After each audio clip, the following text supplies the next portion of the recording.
ఇశ్రాయేలీయుల ఎడల శుద్ధ హృదయుల ఎడల నిశ్చయముగా దేవుడు దయాళుడై ఉన్నాడు. నా పాదములు జారుటకు కొంచెమే తప్పెను, నా అడుగులు జారి సిద్ధమాయెను.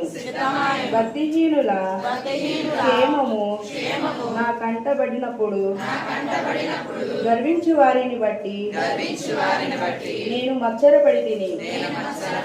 మరణమందు వారికి యాతనలు లేవు, వారు పుష్టిగా ఉన్నారు. ఇతరులకు కలుగు ఇబ్బందులు వారికి కలుగవు. ఇతరులకు పుట్టినప్పుడు వారికి తెగులు పుట్టదు. కావున గర్వము కంఠాహారం వలె వారిని చుట్టుకొని ఉన్నది. వస్త్రము వలె వారి బలాత్కారము ధరించుకొందురు.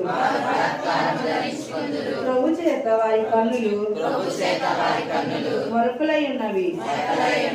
వారి హృదయాలోచనలు బయటికి కానవచ్చున్నవి. ఎగతాళి చేయుచు బలాత్కారము చేత జరుగు కీడును గూర్చి వారు మాటలాడుదురు.